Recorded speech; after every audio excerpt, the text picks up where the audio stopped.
है इंडिया में मैंने 20-22 साल प्रैक्टिस करी, फिर यहाँ आकर भी मैंने अपना लॉयर का लाइसेंस कंटिन्यू करने के लिए सारे एग्जाम वगैरह क्लियर किए। Now I am running a law firm. मेरे यहाँ पे एक लॉ फर्म है हर्लीज लॉ के नाम से, डेयरी रोड पे, डेयरी एंड एडवर्ड्स बुलेवर्ड के इंटरसेक्शन के ऊपर मेरा ऑफिस है।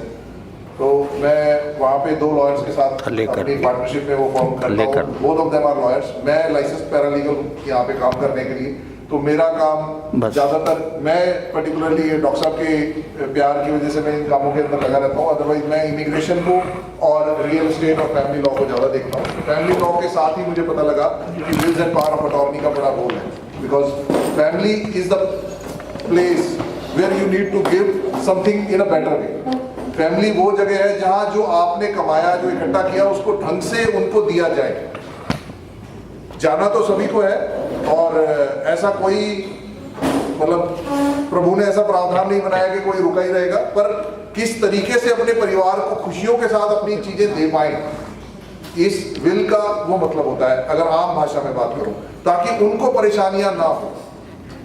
मैं छोटा सा इंसिडेंट शेयर करता हूँ। मेरे फादर इन लॉ का मैं उनका देखता था, he is a very good realtor. उनका इंडिया में काफ़ी अच्छा रियल एस्टेट का बिजनेस है और कॉलोनाइजिंग करते हैं, वो करते हैं।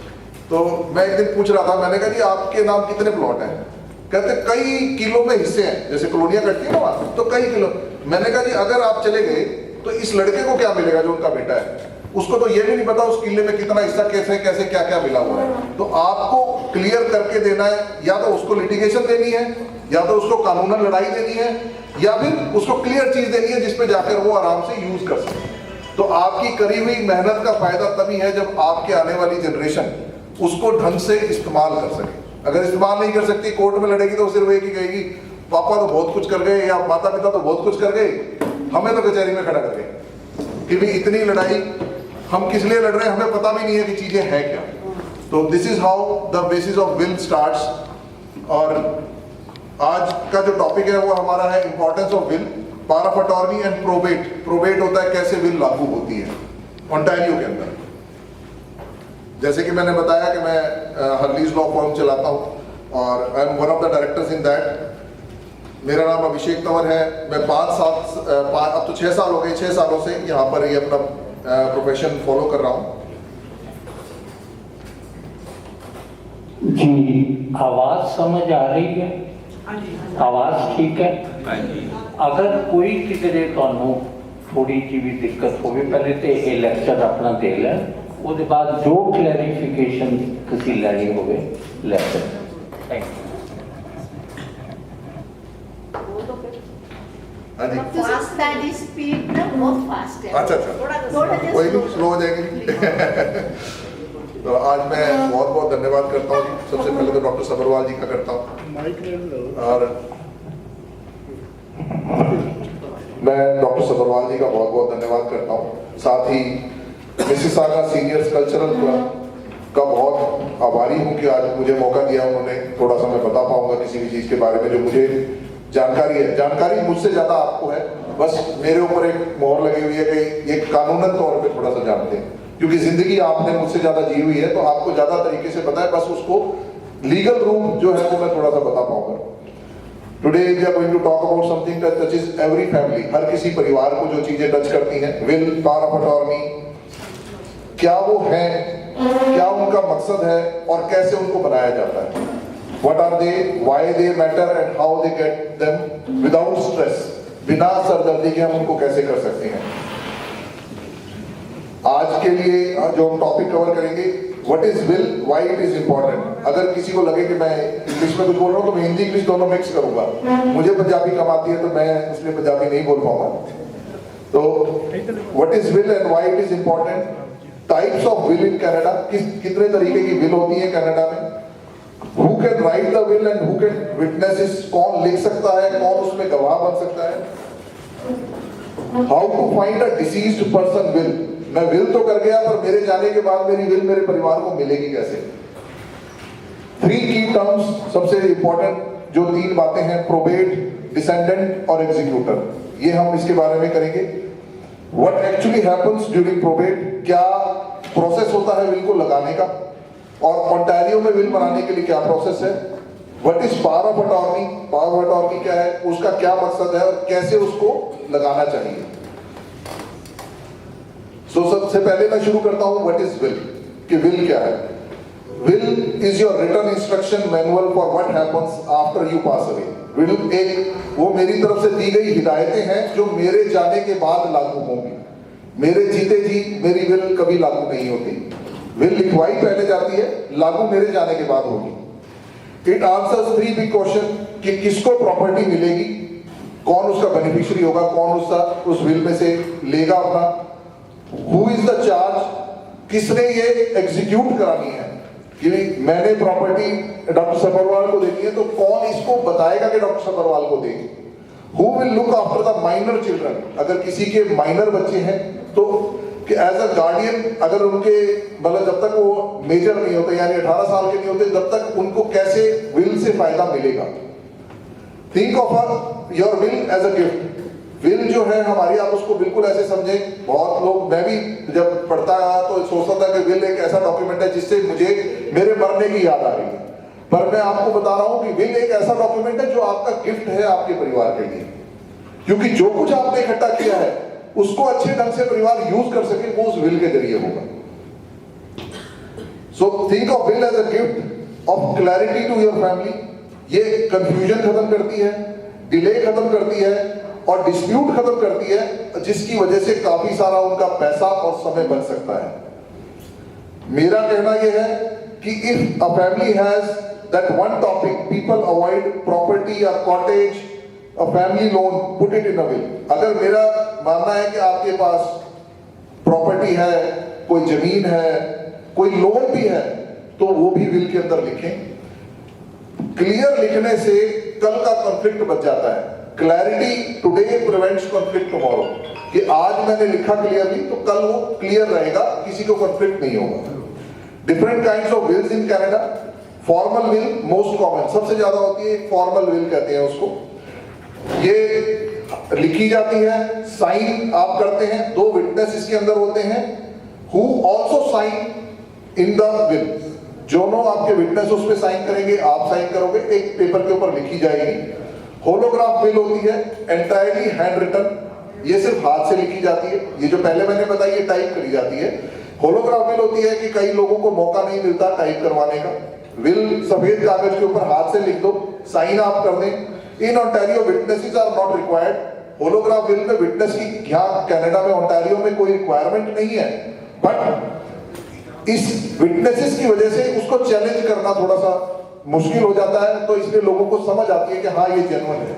Otherwise there is no requirement, ऐसा कोई रिक्वायरमेंट नहीं है। नोटोरियल विल यानी जिस विल को रजिस्टर किया हुआ हो, किसी नोटरी के सामने समूह की गई हो और उसमें सिविल लॉ के प्रॉपर कानून लगे हों। सिविल लॉ के कानून, कि प्रॉपर्टीज प्रॉपरली डिस्क्राइब्ड हो, उनकी वैल्यूज डिस्क्राइब्ड हो, उनकी लोकेशन डिस्क्राइब्ड हो और उनका आगे का टैक्सेशन सिस्टम भी डिस्क्राइब हो कि कितनी प्रॉपर्टी किसकी है, क्या उसकी वैल्यू है, कल को जब ये वैल्यू जाएगी तो किसका टैक्स कैसे कैलकुलेट किया जाएगा। इलेक्ट्रॉनिक रिमोट विटनेस विल, एक और विल भी होती है। कुछ लोग ऐसा हालात होते हैं कि मेरे विटनेस नहीं आ सकते। परमिटेड विद स्पेसिफिक रूल, हमें इसके लिए रूल कुछ फॉलो करने पड़ते हैं। एक तो कि क्या जो विल साइन कर रहा है क्या वो हेल्दी है या वो चल सकता है कि नहीं चल सकता, तभी ये पॉसिबल है। अगर वो नहीं चल सकता या अनहेल्दी है तो हम उसको इलेक्ट्रॉनिकली वीडियो कॉन्फ्रेंसिंग पे भी कर सकते हैं। Audio visual presence, rules of e signing जो गवर्नमेंट ने Ontario law society of Ontario ने गवर्नमेंट रूल्स लगाए हैं, उसी तरीके से साइन कर सकते हैं। उनकी वीडियो रिकॉर्डिंग होगी, उनके साइंस कैप्चर किए जाएंगे, डिजिटल सिग्नेचर्स लिए जाएंगे और उसके बाद उनका हर वो सेगमेंट प्रिजर्व किया जाएगा जो विल के दौरान उस दौरान किया गया है, ताकि प्रूव हो सके। प्लीज यूज द प्रोफेशनल, मतलब इसके लिए एडवाइस ये होती है कि सिवाय प्रोफेशनल लोगों के इसको किसी और अकेले में ना किया जाए, क्योंकि कानून का अगर फॉलो नहीं हुआ तो विल मानी नहीं जाएगी। वो Which should you choose? For most people in Ontario, a formal will prepared with a professional guidance plays an important role. कि सबसे आसान है प्रोफेशनल गाइडेंस के अंदर आप फॉर्मल विल बनवाएं यानी टाइप्ड विल बनवाएं, 2 विटनेस हो आपके और आपने साइन किए हो उनके सामने। Who can create a will? कौन आपके लिए विल जनरेट कर सकता है, लिख सकता है? कोई भी शख्स आपकी विल लिख सकता है। 18 साल से ऊपर उसकी ज्यादा होनी चाहिए और वो क्लियर आपकी भाषा को समझ सकता हो, ये उसको आपको पता होना चाहिए। Who must be mentally capable, और मेंटली वो फिट हो लिखने के लिए कानून की भाषा में। अंडरस्टैंड व्हाट विल डज, उसको ये पता हो कि जो कागज मैं लिख रहा हूँ इसकी क्या इंपॉर्टेंस है, क्योंकि कल को उसको इसके लिए गवाही भी देनी पड़ सकती है कोर्ट में या किसी डिपार्टमेंट में। व्हाट यू ओन, उसको ये भी आप बता रहे हो कि मैं क्या इस विल में लिखवाना चाहता हूँ, ताकि उसको भी समझ आती हो। इतना समझदार वो हो कि किसी भी चीज को लिखते टाइम वो कोताही ना बरते, कुछ भी छोड़े ना उसके अंदर। And who might expect to inherit from you, और उसको ये भी बताओ कि आपसे कौन क्या क्या लेने वाला है, ताकि वो क्लियरली मेंशन कर सके। और आपका सबसे बड़ी बात है, आपको उसके ऊपर फेथ हो। फेथ के बगैर करवाया गया डॉक्यूमेंट, दो ही तरीकों के डॉक्यूमेंट को मैं बोलता हूं कि आप तो बोल रहे थे कुछ, मुझे पढ़ने के हालात नहीं थे या मैं समझ नहीं सकता था, और लिखने वाला अपनी मर्जी से लिख रहा था, तो दोनों ही चीजें आपके अगेंस्ट चली गई। तो आपको जिसपे फेथ हो, that is why we consider कि प्रोफेशनल को लिखें, ना तो वो उस विल के अंदर बेनिफिशियरी है, उसको कुछ फायदा तो होना नहीं है, उसको तो अपनी फीस मिलनी है, ना ही उस विल के लिखे जाने के बाद उसको कोई नुकसान हो रहा है, तो इसीलिए वो कभी भी गलत इंफॉर्मेशन नहीं लिखेगा, वो आपसे पूछ के जायज इंफॉर्मेशन ही लिखेगा। If someone's memory and capacity is borderline, अगर कोई बीमार है, कोई बुजुर्ग हो चुका है बहुत ज्यादा, get the capacity assessed, उसके लिए कहते हैं कि डॉक्टर का नोट हमेशा लगा के रखें कि क्या आज वो मेडिकली फिट था इस चीज को करने के लिए। एंड लॉयर जो भी आपकी विल लिख रहा है उस समय, वो अपना डिटेल नोट्स उसमें डाले। ये सब बातें आपको फ्यूचर के चैलेंजेस से बचा के रखेंगी। विल कई बार ऐसे ऐसे क्वेश्चंस आते हैं हमारे को कि मेरे 2 बेटे हैं और मेरी जो प्रॉपर्टी है मैं उसको देना चाहता हूं। अब जो प्रॉपर्टी की डेफिनेशन किसी को नहीं पता कि जो प्रॉपर्टी क्या है, ये वाला घर, वो वाला घर, गांव की जमीन, पंजाब की जमीन, दिल्ली का फ्लैट। तो जो प्रॉपर्टी, या तो बच्चे ढूंढते रहे, आज फिर एक प्रॉपर्टी का पेपर निकल गया है, आज फिर निकल आई अटैची में से एक अकाउंट की स्टेटमेंट, तो आपको क्लियरली लिखना है उसके अंदर।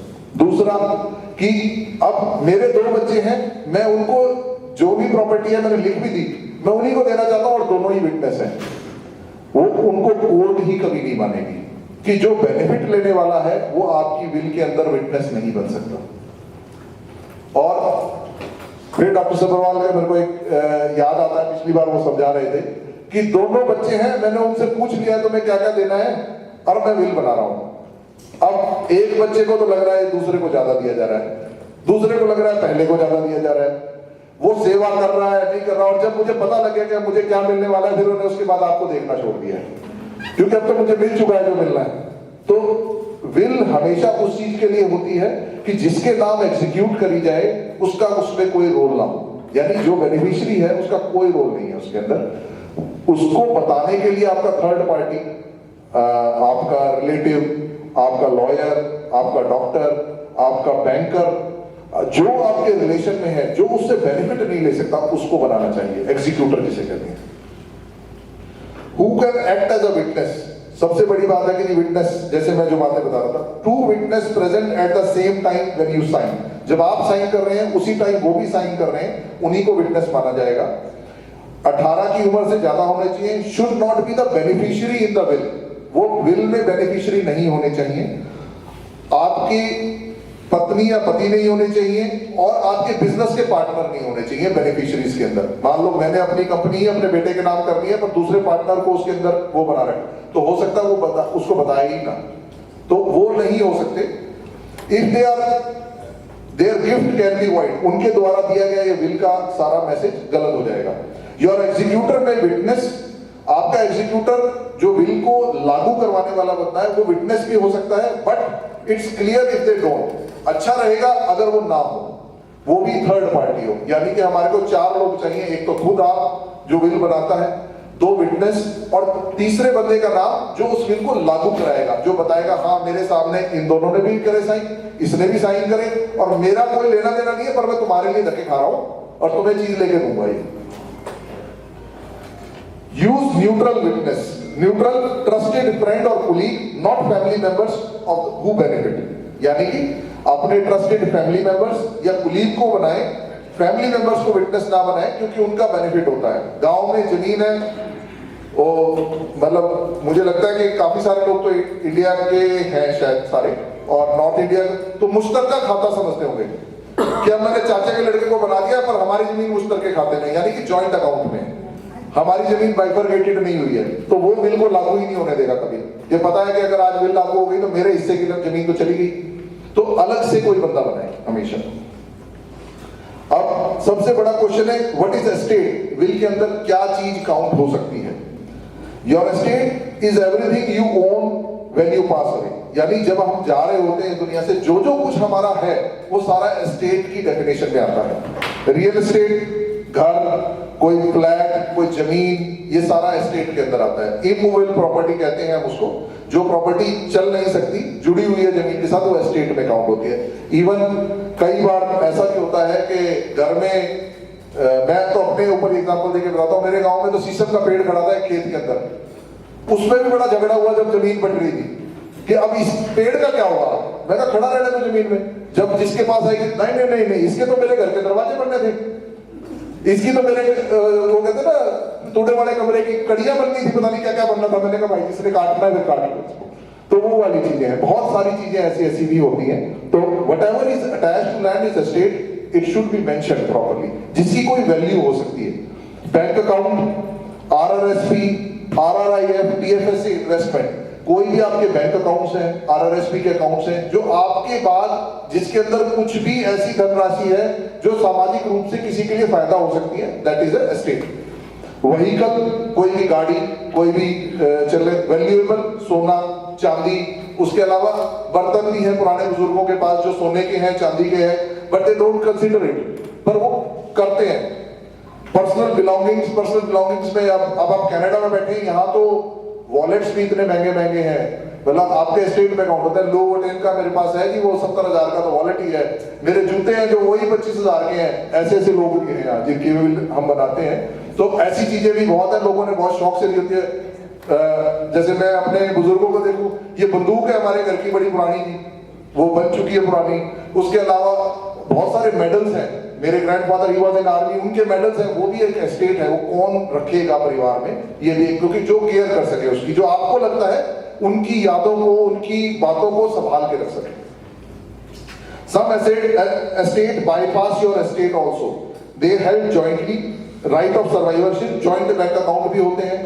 वो आपने जॉइंट बैंक अकाउंट खोला हुआ है हस्बैंड वाइफ का, तो आप अपने शेयर के लिए कह सकते हो, लेकिन आपकी राइट उनके साथ शेयर करी जाएगी। They have a named beneficiary, जैसे लाइफ इंश्योरेंस होती है, उसमें हमने पहले से ही बेनिफिशियरी दिया होता है, आरआरएसपी के अंदर दिया होता है, आरआईएफ में दिया होता है, टीएफएससी में दिया होता है, ऐसे बेनिफिशियरीज दिए होते हैं। Planning the mix, what goes through the estate, what passes outside, जो भी चीज आप उसमें विल में लिखते हो एस्टेट के तौर पे, वही अगले वाले के पास जाती है, और इसकी वजह से फिर उसके ऊपर फीस बच जाती है, प्रोवेट फीस बच जाती है। जो आपने प्रॉपरली डिक्लेयर करा हुआ है तो उस पर फीस नहीं लगेगी। बाकी चीजें जो डिस्क्लोजर बाद में निकलते हैं तो उनमें भी ट्रांसफर की फीसेस लगनी शुरू होती है। जो जो आपने बिल में लिखा है उससे गवर्नमेंट की फीसेस काफी रिड्यूस हो जाती है। तो सिंपली और सिंप्लीफाई एडमिनिस्ट्रेशन के लिए बड़ा सिंपल हो जाता है कि इसको क्या देना है। अभी हम कनाडा में है, रिसेंटली आई बीन थ्रू, पिछले 2-3 सालों में मैं बहुत सारे बच्चों के साथ ऐसा हुआ जो आए स्टूडेंट वीजा पे थे पर धीरे धीरे बढ़ रहे थे, पीआर भी हुए, and then they expired somehow. फिर उनकी बॉडीज को इंडिया जाना पड़ा। जब वो गए तो वो जॉब कर रहे थे तो उनके अकाउंट्स में पैसे थे, पर ना तो कोई बिल थी और ना कोई उसमें अथॉरिटी थी कि किसके पास वो पैसा जाएगा। तो वो पैसा $20,000, $40,000 उनके मरते टाइम उनके पास अपने ऊपर खर्च करने की अथॉरिटी किसी को नहीं दी हुई थी। उन्होंने, उनकी डेड बॉडी का क्रिमेशन यहाँ होता है, किसी का भी कुछ होता है तो $8-10,000 का खर्चा आ जाता है यहाँ पे, तो वो भी अथॉरिटी नहीं थी कि उनके अकाउंट में जो 40,000 पड़े हैं उससे कोई कर ले, और उनका कोई रिश्तेदार यहाँ है नहीं, तो how will they do it. तो बहुत सारी ऐसी चीजें हैं जिनको हमें टाइम से मॉनिटर कर लेना चाहिए। How can I find the copy of deceased person will, किसी ने विल करी है, मैंने विल करी है, मेरे परिवार को वो कैसे मिलेगी।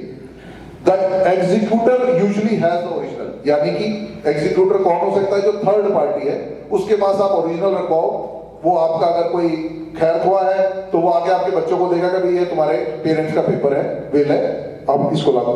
आपके लॉयर के पास हो सकती है, आपके डॉक्टर के पास हो सकती है, बैंक मैनेजर के पास हो सकती है, इस तरीके के लोगों के पास हो सकती है जिनका कोई बेनिफिट नहीं है पर उनको पता है कि ये प्रॉपर्टी इनहेरिट होनी है। If probate has started, you can request a copy from Ontario supreme court of justice file. अगर किसी ने विल की कॉपी लगाई है कि इसको एग्जीक्यूट करने के लिए कोर्ट में शुरू कर दिया, तो वहां से भी आप कॉपी ले सकते हो विल की। Check the deceased lawyer safety deposit box with the family. जो चला गया है उसके लॉयर से बात करें। यूजुअली बहुत सारे लोगों के डॉक्टर एक होते हैं, कई बार लॉयर भी एक होते हैं, और कई बार हम देखते हैं कि रिलेशंस में फ्रेंड्स ऐसे होते हैं। डिपॉजिट बॉक्स उन्होंने किसी के पास रखा होता है, जिसे कहते हैं बैंक का लॉकर है, तो उसके पास होता है, उसमें अथॉरिटी जरूर दे के रखें। हमारे पास अभी रिसेंट केसेस आए हैं जिसमें बैंक लॉकर्स में अथॉरिटी नहीं दी हुई। विल तो बैंक लॉकर में, पर उसे खोलने की परमिशन किसी के पास नहीं है। तो ऐसी सिचुएशंस उलझ जाती हैं। तो आपका बैंक लॉयर है, लॉकर है, तो आप उसको परमिशन देके रखें अपने परिवार में किसी थर्ड पार्टी को या अपने ही बच्चे को जो खोले, तो वो कितने लोगों के साथ खोले, 2 लोग आए, एक बैंक मैनेजर वहां खड़ा हो, तब खुलेगा ये लॉकर। मेरे जाने के बाद इस तरीके से एक प्रोसेस आप लिख सकते हो कि लॉकर ऐसे खोल दिया जाए। If your beneficiary or have a legal interest, the executor should share the will once administration begins. अगर आपके बेनिफिशियरी का कोई लीगल इंटरेस्ट है तो विल उसी टाइम आनी चाहिए जब वो कोर्ट में लागू हो जाए। उससे पहले अगर आ रही है तो विल को हो सकता है कोई कह सकता है कि आपने डिफ्रॉड कर दी या फर्जी बना दी, इस तरीके की चीजें भी आ जाती हैं। प्रोबेट क्या चीज होती है?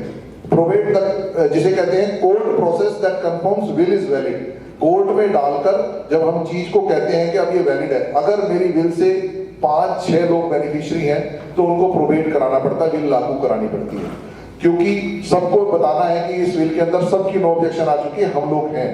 तो ऐसे ही probate is the process where the court says ये विल जेन्युइन है और हम इसको लागू करते हैं, and give the executor legal authority. और जो एग्जीक्यूटर है आपका उसको अथॉरिटी देता है कि आप इसको लागू करवाओ। In Ontario, the court issues certificate of appointment of the estate trustee. जी, आपको कुछ कहते हैं? जो को यहाँ पर ऑन्टारियो में कोर्ट जो है वो certificate of appointment of estate trustee देता है। एस्टेट ट्रस्टी यानी कि आपकी पूरी जायदाद को जो भी डिस्ट्रीब्यूट होनी है उसके ऊपर एक बंदा अपॉइंट करके देता है। आप उसको नॉमिनेट करो या कोर्ट करता है, फिर जो आपकी विल या विदाउट विल भी आपकी प्रॉपर्टीज को प्रॉपर्ली एलोकेट करके उसकी प्राइस कोड को बताकर सबको डिस्ट्रीब्यूट करके देता है। डिसेंडेंट कौन होता है? एक बंदा होता है डिसेंडेंट जो चला गया, जिसने विल के ऊपर साइन किया, जिसकी वो विल थी। यानी कि मैं डिसेंडेंट, अगर मैंने विल अपने बच्चों के लिए बनाई है तो मैं डिसेंडेंट हूं, मेरे जाने के बाद ही विल लागू होगी। एग्जीक्यूटर और एस्टेट ट्रस्टी, जैसे मैंने बताया, a person named to administrate the estate, आपकी प्रॉपर्टी को चलाने के लिए थर्ड आदमी। हमेशा ध्यान रहे कि विल में 4 आदमियों की जरूरत है। एक मेरी, क्योंकि मैं तो विल ही कर रहा हूं, 2 आदमियों की जो विटनेस होंगे, और तीसरा वो, चौथा बंदा वो होगा जो उस विल को लागू करवाएगा। अगर ये 4 आदमी नहीं है, विल तो बन जाएगी, खाली कागज पे भी बन जाती है, पर आने वाली जनरेशन को जिनको फायदा मिलना है उनके लिए लड़ाई भी हो सकती है। Choose an executor who is organised. अपने परिवार में से, अपने दोस्तों में से, अपने सर्कल में से ऐसा बंदा ढूंढे जो ऑर्गेनाइज्ड हो, जिसको जो ध्यान रखता हो चीजों का। काम अंडर प्रेशर, क्योंकि प्रेशर पड़ेगा जब आपकी प्रॉपर्टीज के लिए बात हो या कुछ भी हो, वो प्रेशर के ढंग से मना सके और बात करने लायक हो। बहुत सारे लोग, मतलब मेरे ताऊ जी थे, उनसे घर में कोई बात ही नहीं कर सकता था, उनको एग्जीक्यूटर बना दो, किसी की हिम्मत ही नहीं है जाके बात कर ले उनसे। ऐसा क्या एग्जीक्यूटर जिससे आप बात ही ना कर सको, अपनी बात भी ना रख सको? तो कम्युनिकेटिव होना चाहिए और प्रॉपरली समझदार आदमी होना चाहिए, मैच्योर्ड इंसान होना चाहिए। Local is open easier. अगर आप कनाडा का हो तो कनाडा का ही अगर कोई बंदा होगा तो आपके लिए आसानी होगी, क्योंकि बाहर से आदमी को आके यहाँ के कानून समझ के सारी चीज करना आसान नहीं है। ऐसे ही जो हमारे बच्चे यहाँ बॉर्न हुए हैं उनके लिए इंडिया में जाके काम कराना आसान नहीं है, तो वहीं का ही बंदा रखें तो ज्यादा। What happens? प्रोबेट के प्रोसेस में क्या होता है जब हम कोर्ट में चले जाते हैं? Probate collect probate asset. सबसे पहले तो वो प्रोबेट के सारे एसेट्स लेते हैं। कोर्ट हमारे से सारे एसेट्स मांगती है, बैंक अकाउंट्स, प्रॉपर्टी, इन्वेस्टमेंट। फिर इन सब लोगों को एक मैसेज भेजती है कि ये लोग हैं जो आपको आपके जरिए है, क्या ये जेन्युइन है अकाउंट्स। फिर आपके बेनिफिशियरीज को मैसेज भेजती है कि क्या ये जो चीजें हैं इनके अलावा भी कुछ है आपके पास तो बताइए। वैल्यू, फिर इनकी वैल्यू लगाई जाती है और फिर कोर्ट उसके ऊपर ऑर्डर करती है कि कौन इसको जस्टिफाई करेगा इस वैल्यू के लिए। जब आप अप्लाई करते हो कोर्ट के लिए तो एक प्रोसेस है। ओंटारियो स्टेट का एडमिनिस्ट्रेशन टैक्स फीस वो लेते हैं, commonly called as probate fees. सारे सबसे पहले आपकी प्रॉपर्टी से जब कोर्ट प्रोबेट करती है तो पहले कर्जे उतारती है। जैसे घर का मॉर्गेज है तो मॉर्गेज पे की जाएगी, ऐसी प्रॉपर्टी टैक्स है तो वो पे किया जाएगा। ऐसा नहीं है कि मुझे ही पहले मिल जाएगी चीज। Claims, taxes, collect income, dividends, जिसको जहां जहां पैसा देना है, इंश्योरेंस कलेक्ट होगा, सारा पैसा कोर्ट अपने अंडर कलेक्ट करके फिर उसको डिस्ट्रीब्यूट करती है बेनिफिशियरी को अकॉर्डिंग टू द विल। तब जाके विल की proper allocation of the property होती है कि किसको क्या क्या मिलेगा। अब दूसरा एक मैं प्रोसेस फॉलो कर रहा हूं, making a will in Ontario. Ontario rules live mainly succession law reform act SLRA, a practical pathway होता है ये। List of assets and debts की विल बनाने के लिए क्या तरीका है, पहले लिस्ट अपनी एसेट और डेब्ट्स दोनों की लिस्ट बनाए। मोटी मोटी विल नहीं बनती है कि मेरी सारी प्रॉपर्टी इनको दे दी जाए या मेरे सारे खातों का मालिक ये होगा, ऐसे नहीं हो सकता कभी भी। आपको प्रॉपर्ली लिखना पड़ेगा इस बैंक में ये नंबर का खाता है, ये इस तरीके से आपको करना पड़ेगा, इस जगह में ये प्रॉपर्टी है, ये प्रॉपर्टी नंबर है, ताकि अगर वो ढूंढना चाहे तो उस प्रॉपर्टी के सारी टैक्सेस भी ढूंढ सके, उसके ऊपर जो लोन है वो भी उनको पता लगे, सारी चीजों की इंफॉर्मेशन उनके पास आ सके। Home, accounts, pension, insurance, business interest, digital assets, cloud drives, crypto, मतलब कि जब से कंप्यूटर आया हमने कंप्यूटर में भी अपने डॉक्यूमेंट सेव करने शुरू किए, ईमेल पे भी सेव करने शुरू किए। अभी मेरे मतलब they are like my family members, elderly family members, 90 years की एज है दोनों अंकल आंटी की, और उनका बेटा था that he was 67 and he expired. तो वो काम कर रहा था, अकेला था, उसकी शादी मतलब डिवोर्स हो चुका था। उसका लैपटॉप है, उसमें सब कुछ है, उस लैपटॉप का पासवर्ड किसी के पास नहीं। उसकी ईमेल है, उसमें सब कुछ है, लेकिन उस ईमेल का कोई एक्सेस नहीं कर सकता।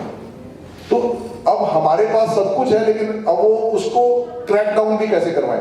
एप्पल वालों से बात करते तो एप्पल वाले उस चीज को करने में 1 साल ले लेंगे, परमिशंस, कहते कोर्ट के ऑर्डर लाओ, वो सब कुछ। तो आप अगर कहीं नोट करके रखें और उनको दे दे, बाद में आपके जाने के बाद ही इस्तेमाल करेंगे, पहले तो किसी ने करना नहीं है। पहले किसी के पास टाइम नहीं है कि आपकी ईमेल खोल के कोई चेक करता हूं, लेकिन जाने के बाद उनके लिए बहुत आसानी हो जाएगी। डिसाइड बेनिफिशियरीज, अपने बेनिफिशियरीज डिसाइड करें, who gets what, consider alternate if beneficiary predeceases you. ये भी एक बहुत बड़ा क्वेश्चन है, मेरा बेनिफिशियरी कौन है। हमारे जीवन में सबसे बड़ा बेनिफिशियरी हमारे बच्चे हैं, लेकिन उसके अलावा भी बहुत सारे लोग हैं कि मैंने फलाने मंदिर को, फलाने गुरुद्वारे को भी कुछ देना है, उनके आशीर्वाद से मेरा जीवन चला था। बहुत सारे लोग हैं जिन्होंने मुझे जीवन में बहुत मदद करी है। मैं जब यहाँ आया तब मेरे साथ खड़े रहे। इंडिया में बहुत सारे लोग हैं, मेरे दोस्त हैं, जब मैं बिल्कुल फंस गया था तो उन्होंने मेरी मदद करी। तो क्या मैं उनके लिए भी कुछ कर पा रहा हूँ कि नहीं कर पा रहा हूँ। कभी बचपन में मैंने, जब मतलब बचपन भी कैसे स्टार्ट ऑफ प्रोफेशन में मैंने सोचा, जो मेरा ड्राइवर था उसके बच्चे को भी मैंने कुछ देना है, क्योंकि जब मेरे पास उसको तनख्वाह देने के पैसे नहीं थे, पर वो फिर भी मेरा ड्राइवर बना रहता था। तो ऐसे आप अपनी सारी चीजें, ये आपकी जिंदगी है, तो यू कैन डिसाइड कि मुझे क्या करना है। हम भूल भी सकते हैं, पर अगर आपकी इच्छाएं हैं तो विल में लिखेंगे तभी उन तक पहुंचेगा, अदरवाइज नहीं पहुंचेगा। जैसे बहुत सारे लोग होते हैं, मेरे गांव का स्कूल है, मैंने उसमें कमरा बनवाना है, कि मैं भी पढ़ा था उसमें, मैं भी पढ़ी थी उसमें, अब मैं चाहती हूँ। तो आप लिखेंगे तो जाएगा, अदरवाइज तो कोई आपके जाने के बाद किसी के पास जा रहा है कि नहीं जा रहा। धर्मशालाएं हैं, मंदिर है, जो लोग दे रहे हैं तभी वो चल रही है चीजें, और हमने भी मन बनाया है तो हमें वो प्रॉपरली लिख के जाना चाहिए। Choose an executor and an backup. अच्छा, एक और इसमें ऊपर वाली में थी, बेनिफिशियरी प्रीडिसीजेस यू। मैंने अपने बेटे को विल के अंदर बेनिफिशियरी बनाया, पर भगवान ना करे मेरा बेटा मेरे से पहले ही चला गया, तो उसके बाद किसके पास कुछ जाएगा, तो मुझे वो भी लिखना है, लिखना चाहिए। हम मानते कोई नहीं है, मैं खुद ही नहीं मानता मैं कभी बीमार होऊंगा, और मैं अपने माता पिता को भी नहीं मानता वो कभी बीमार होंगे, और उनका भी समय कभी बुरा होगा, और उनके माता पिता जो चले गए हमने उनको भी कभी नहीं माना था, लेकिन जो समय है वो उस तरीके से ही चलेगा। तो हमें लिखना चाहिए क्योंकि अब हम बहुत सारी प्रॉपर्टीज आज के दिन में टैक्सिंग लायबिलिटी के कारण, लिविंग स्टाइल के कारण, कोई अपनी बेटी के नाम ले लेते हैं, कोई अपने बेटे के नाम ले लेते हैं, कोई और किसी के नाम भी ले लेते हैं, तो हमें वो चीज क्लियर। अब उनका परिवार ने तो कभी नॉनवेज नहीं खाया, उनके रिलीजियस राइट्स कहते हैं कि मुझे नॉनवेज नहीं खाना, तो somebody has to take a decision। तो उनकी वाइफ ने फिर वो डिसीजन लिया कि हाँ नहीं, इनको तो देना पड़ेगा, he cannot survive, क्योंकि उनको इंस्टेंटली प्रोटीन का सोर्स ऑफ फूड चाहिए था, तो जिससे जो उन्हें नॉनवेज से मिला। तो इस तरीके की चीजें हमारे साथ कभी भी हो सकती हैं। पीए का इंपॉर्टेंस क्या है हमारे लिए? Without them family members may need to apply to the court और office of a public guardian और trust, slow, stressful and expensive. अगर हमने पावर ऑफ अटॉर्नी नहीं बनाई और मेरे परिवार को लागू करनी है और मैं बेड पे हूं, तो पहले वो कोर्ट जाएंगे, ये दिखाएंगे कि मैं बीमार हूं, फिर वो कोर्ट से ऑर्डर मिलेगा, हाँ जी आपको अथॉरिटी दी जाती है, आप इनके ब्याह पे करो, बड़ा मुश्किल काम हो जाता है। इवन एक सिचुएशन तो ऐसी भी आई थी कि कोई बीमार थे और उनको इंडिया जाना था और उसका वीजा अप्लाई करना था, अब वीजा पे भी वो साइन नहीं कर सकते, तो कैसे करेंगे? कोई और किसी और के साइन से तो वीजा भी नहीं ले सकता, पासपोर्ट रिन्यू नहीं करा सकता, तो उसके लिए तो उन्होंने पावर ऑफ अटॉर्नी दी हुई थी कि भी आप करवा सकते हैं बच्चे अगर इस तरीके की हालात आ जाती है। How to set them up in Ontario? Ontario में कैसे कर सकते हैं? You must be capable of understanding the document. पहले तो आप इस डॉक्यूमेंट की इंपॉर्टेंस को समझें, आपको पता हो। यूज ओंटारियो स्टैंडर्ड फॉर्म्स और लॉयर ड्राफ्टेड वर्जन। ओंटारियो के अंदर एक स्टैंडर्ड फॉर्म है पावर ऑफ अटॉर्नी का, अगर आप करना चाहते हैं, नहीं तो लॉयर्स ही ड्राफ्ट करें तो ज्यादा अच्छा है। टू अडल्ट विटनेस, 2 विटनेस उसमें जरूर रखें। Not your named attorney, not their spouse. आपका जो वकील है वो नहीं और उसकी बीवी भी नहीं हो सकते, उसके अलावा 2 विटनेस रखें। Keep original safe, power of attorney की ओरिजिनल कॉपी अपने पास सेफ रखें और कॉपी जो है वो अपने अटॉर्नी के पास रखें, डॉक्टर के पास रखें, फाइनेंशियल इंस्टीट्यूशन में रखें, अगर जरूरत हो तब निकालें। तो पावर ऑफ अटॉर्नी आपने जिसको अथॉरिटी दी उसको सर्टिफाइड कॉपी दें, वो लागू करें और अपने पास आप उसकी ओरिजिनल कॉपी रख सकते हैं। Choosing your attorney, pick someone trustworthy. सबसे पहला इसके अंदर एक ही वो है कि आप जिसको अथॉरिटी दे रहे हैं वो विश्वास पात्र होना चाहिए आपका। ऑर्गेनाइज्ड एंड अवेलेबल, एक ऑर्गेनाइज्ड होना चाहिए, किसी नासमझ व्यक्ति को, जल्दी से काम कर लेने वाले व्यक्ति को नहीं देनी चाहिए। और सबसे बड़ी बात है जब आपको जरूरत पड़े तो वो अवेलेबल हो, कि भी मैंने दी तो उसको है, उसको तो आना है इंग्लैंड से, तो वो लागू करेगा, तो वो नहीं, बड़ा मुश्किल हो जाता है चीजें कराने के लिए। You can appoint more than one, आप एक से ज्यादा लोगों को भी अपॉइंट कर सकते हैं। जैसे डॉक्टर साहब ने मेरे को अपॉइंट किया, मैं नहीं हूं तो सर को अपॉइंट किया, किसी को भी ऐसे अपॉइंट कर सकते हैं। Joint, must act together. Power of attorney के अंदर भी वही सेक्टर है, अगर जॉइंट लोगों को दे रहे हैं तो दोनों मिलकर काम कर सकें। और जॉइंट और सेवरल, यानी कि मिलकर भी करें या अकेला है बंदा तो भी कर ले। Either can act. Add accountability, सबसे इंपॉर्टेंट रोल होता है पावर ऑफ अटॉर्नी में, जो मैंने बहुत अटॉर्नियां देखी है लाइफ में, जिसमें हम भूल जाते हैं कि अगर अकाउंटेबिलिटी नहीं हमने डाली तो नुकसान हो जाता है। अकाउंटेबिलिटी मींस अगर उसने ये काम किया मेरी सलाह के बगैर किया, क्योंकि पावर ऑफ अटॉर्नी के टाइम तो मैं हूं, तो इसकी जिम्मेदारी वो ही लेगा, मैं नहीं लूंगा। जब मैंने उसमें लिखा हुआ है डॉक्यूमेंट में कि मेरे से पूछ के करो, मेरे से परमिशन लेके करो, तो उसको मेरे से पूछकर ही करना चाहिए, आपके एब्सेंस में नहीं करना चाहिए। रिक्वायर्ड रिकॉर्ड कीपिंग, जो भी काम वो कर रहा है बंदा आपका ट्रस्टवर्दी, उसका रिकॉर्ड रख लो कि ये पावर ऑफ अटॉर्नी के टाइम में किए गए थे, इसका रिकॉर्ड हमारे पास होना चाहिए। And give a trusted third party to write and review accounts manually. ये उस केस में है जैसे हमने जमीन ठेके पे दे दी, अब वो ठेका पूछता तो है नहीं मेरे से किसको दे रहा है किसको नहीं दे रहा। फिर थोड़ी देर में फोन आता जी मोटर फूकी है, मोटर के पैसे दे दो। फिर थोड़ी देर में अब की बार तो फसल ही नहीं हुई जी खेत में, फिर फसल के पैसे नहीं हुए जी। तो अकाउंटेबिलिटी किसकी होगी? तो आपसे अगर वो पूछ के कर रहा है तो आप बोल रहे हो कि इस आदमी को देना है, नहीं इस आदमी को देना है, तो आपका डिसीजन है उसके अंदर। इस तरीके से अकाउंट में पैसे जमा होने चाहिए, तो अकाउंट में पैसे जमा करनी उसकी जिम्मेवारी है। अगर वो तो नहीं तो कह देगा मैंने तो लेके रख लिए थे जी घर में, उसके बाद चोरी भी हो गई। ऐसा बहुत बार होता है और हम इतने विश्वास पात्र लोगों को दे चुके होते हैं कि उनसे पूछ भी नहीं सकते कि वो क्या रहा है।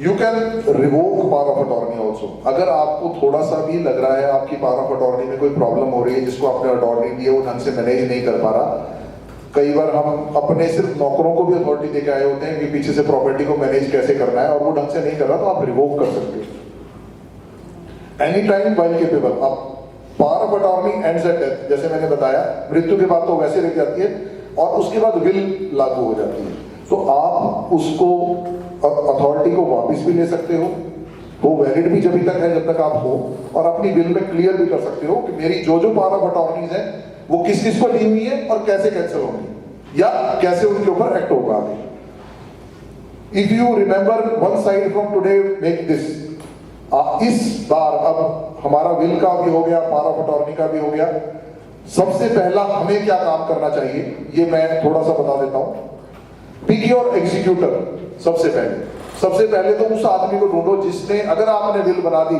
तो लागू करवाएगा, क्योंकि वो सबसे इंपॉर्टेंट आदमी है। आपको विटनेस भी मिल जाएंगे, आपको विल करना भी आ जाएगा, आपको जिसको देना वो भी मिल जाएगा, पर लागू कौन करवाएगा, वो विश्वास पात्र आदमी कौन होना चाहिए। Pick your power of attorney for personal care. अपनी पर्सनल केयर की पावर ऑफ अटॉर्नी तो जरूर बना के रखें। मेरी आंख ऑपरेशन होना है, मैं बेहोश हूं, उस समय कुछ और प्रॉब्लम हो रही है, मैं बता ही नहीं सकता कि मेरी आंख के अंदर से ऑपरेट करो कि नहीं करो, मेरे दांत को उस समय निकालो कि नहीं निकालो, तो आपकी पर्सनल केयर की पावर ऑफ अटॉर्नी तो जरूर दे के रखनी चाहिए। List your assets. तीसरा सबसे बड़ा काम कि सारी प्रॉपर्टी, एसेट्स, बैंक अकाउंट सब लिखें, ताकि आपको खुद को भी पता हो कि मैं क्या लिखवाना चाहता हूं विल में। और की डॉक्यूमेंट्स, डिसाइड योर बेनिफिशियरी। अपने बच्चों को देना है, मामा के लड़के को भी देना है, गांव में भी देना है, शहर में भी देना है, जहां भी कुछ देना है वो लिखें, बकायदा सोचें। और 15 से 30 मिनट की कॉल किसी प्रोफेशनल के साथ लेंगे। इसके अलावा भी मैं क्या लिख सकता हूं, उनके पास एक फॉर्म होता है, जैसे हमने भी बनाया हुआ है अपनी फॉर्म की तरफ से फॉर्म, हम उसमें देते हैं कि आप इसको भरो, इसके ऊपर कम से कम 20 दिन लगाओ भरने में, सोच के भरो धीरे धीरे, तब आपको पता लगेगा कि क्या चीज है। इस महीने भी हम क्या कर सकते हैं, सबसे पहले अपनी बिल बनाए 2 प्रॉपर विटनेसेस के साथ। अपनी पावर ऑफ अटॉर्नी अगर कोई बनानी है तो वो भी 2 विटनेसेस कौन से होंगे उनके साथ बना सकते हैं। और एक ओरिजिनल कहां रखना है सेफली, ये जरूर ध्यान रखें। Tell your executor attorney where they are. अगर बनाई हुई है तो उनको बता के रखें कि मेरी विल कहां रखी है। अपने बेनिफिशियरीज को बता के ना रखें, वहां से तो वो निकाल कर चेंज भी कर सकते हैं। मेरे पिताजी ने मेरे और मेरे भाई के नाम सब कुछ कर दिया और मुझे बता दिया कि विल कहां रखी है। मुझे पता भाई के पास जाना है बहुत कुछ, मैं क्यों निकलने दूंगा उस विल को, गायब कर दूंगा, क्योंकि मुझे पता है कि इसमें चांस है, या कल को उसको चेंज ही कर लूंगा साइन करके। तो बहुत सारे लोग हैं ऐसे, दुनिया बहुत ऐसी कर सकती है। Create 1 page estate map. एक पेज के ऊपर लिखें कि मेरा बैंक कौन कौन सा है, पॉलिसी नंबर क्या है, एडवाइजर कौन है, मेरे कॉन्टैक्ट कौन है, और लोकेशन ऑफ द विल कहां है। ये एक पेज बनाकर ये आप रख सकते हैं। 3 से 5 साल में कोई भी अपने विल या पावर ऑफ अटॉर्नी बनाइए तो उसको रिव्यू जरूर करें, चाहे अपने नौकर को दे रखिए, चाहे अपने भाई को दे रखिए, चाहे अपने रिलेटिव्स को दे रखिए, उसको रिव्यू जरूर करें, पूछ तो नहीं उसमें हो क्या रहा है। सबसे बड़ा मिथ एक होता है, मेरे पास तो है ही कुछ नहीं, मेरे को विल बनाने की क्या जरूरत है। हर किसी आदमी के पास एस्टेट है या कुछ इच्छा है, जब वो जाएगा तो शायद $10 से लेकर $10 लाख तक कुछ भी हो सकता है, वी डोंट नो। तो अगर मैंने विल नहीं बनाई है तो मुझे, मतलब जिस दिन आप विल बनाने लगोगे तो आपको पता लगेगा चम्मच से लेकर गाड़ी तक कितनी चीजें हैं हमारे घर में जो हमारे मतलब की हैं, जिनसे हम प्यार करते हैं, जिनको हम चाहते हैं कि कोई संभाल के रखे। दूसरा मिथ होता है my spouse gets everything automatically, कि मेरे पति या पत्नी के पास अपने आप चला जाएगा।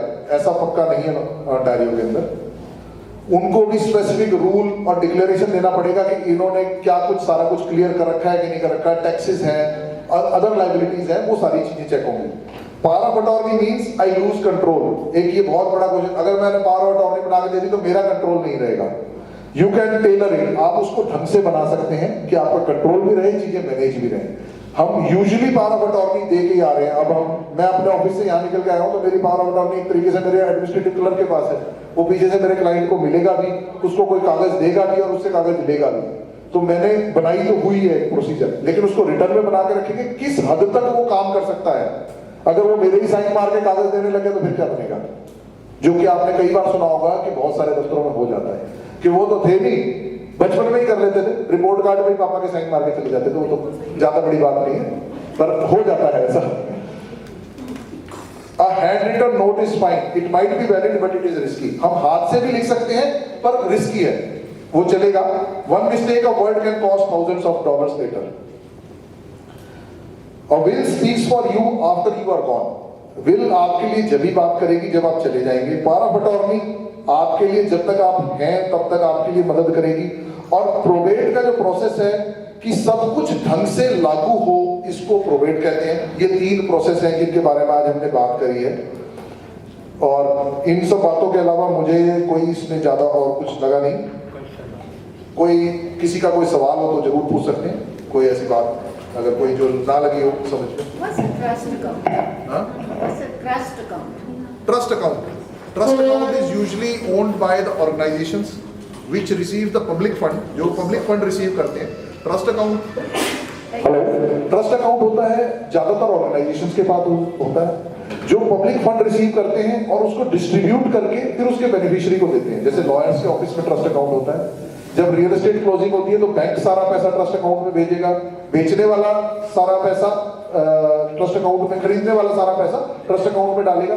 फिर उसके क्या पहले खर्चे हैं, जैसे टैक्स है, कोई पेंडेंसी है या मॉर्गेज है, उसको क्लियर करके फिर बचा हुआ पैसा बेचने वाले को दिया जाएगा। और फैमिली के वे में अगर देखें तो family has to make a trust first, कि फैमिली ओन ट्रस्ट होता है जिसके अंदर हम ये बताते हैं कि ये पैसा मेरे बच्चों तक जाना चाहिए और वो उसके डायरेक्टर हैं, वो उसको यूज कर सकते हैं। अगर which country you are from? Basically India. Okay, we have HUF over there, Hindu undivided family account. एक HUF अकाउंट होता था इंडिया में, इसमें कर्ता होता था पिता और बाकी बच्चे होते थे नीचे। तो कर्ता जो है गांव में जैसे खेती की दादालाई जमीन का पैसा आता है तो उसमें डाल देता था, वो बच्चों के बेनिफिट के लिए खर्च सकता था। तो बच्चे अगर निकालते हैं तो उनके ऊपर टैक्स नहीं लगता था, वो वापस डाल सकते हैं कि बाकी परिवार के लिए भी काम आएगा। तो उसी को एक तरीके से यहाँ पे ट्रस्ट अकाउंट के तौर पे समझाया जाता है। But it is a kind of a corporation which you have to register, non profit family welfare corporation. तो अलग अलग जगह है, जो जैसे ब्रोकरेज के पास ट्रस्ट अकाउंट होता है वो भी पब्लिक फंड्स लेते हैं। तो in general it is a source to keep the public fund, do the expenditure whichever is required under authority and give back to the person who is in required authority to receive it. आज मेरा question ये है जी कितना Ford वो कितना charge करता है? हाँ जी, कोड वो फाइनलाइज करने के लिए probate fees according to the property लगती है और प्रॉपर्टी की वैल्यूएशन वगैरह करा के फिर कोर्ट प्रोबेट फीस बनाता है। Initially they charge initial fees of $100, फिर वो बाद में उसके लिए आपको देता है सारा का सारा बना के डॉक्यूमेंटेशन कि कितनी फीस बनी। मेरा क्वेश्चन सीगा हाँ जी अपना फोन और ऑफिस एड्रेस जरूर जरूर बता देंगे, जरूर। I need it.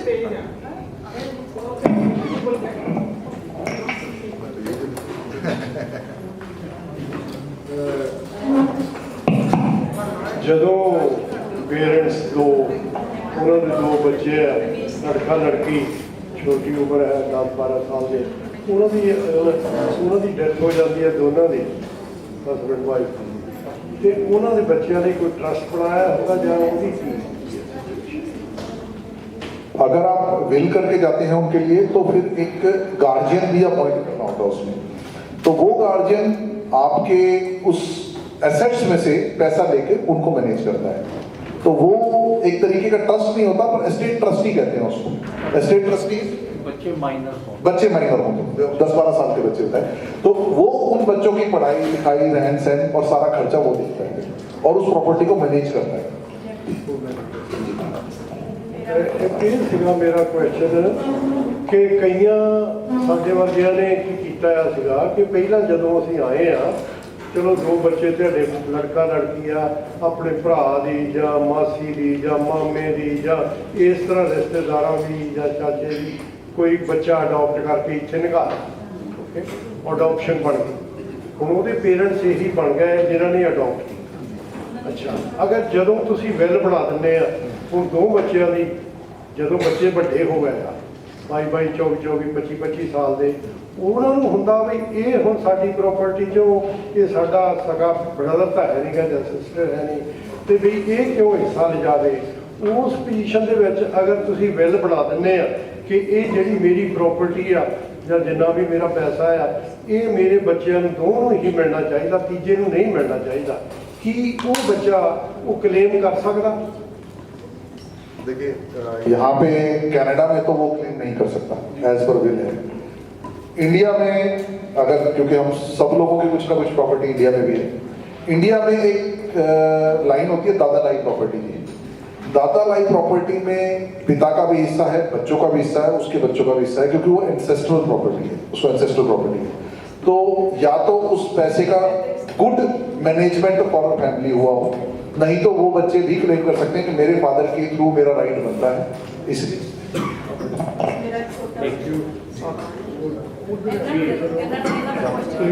Put your hand up first.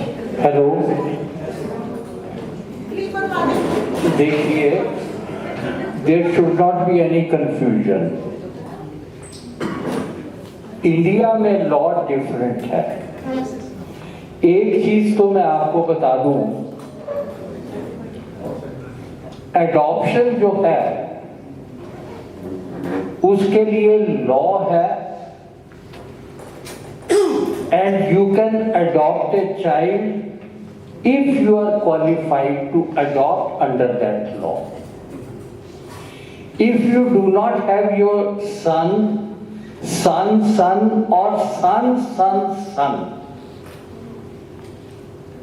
living at the time of adoption, then you can adopt.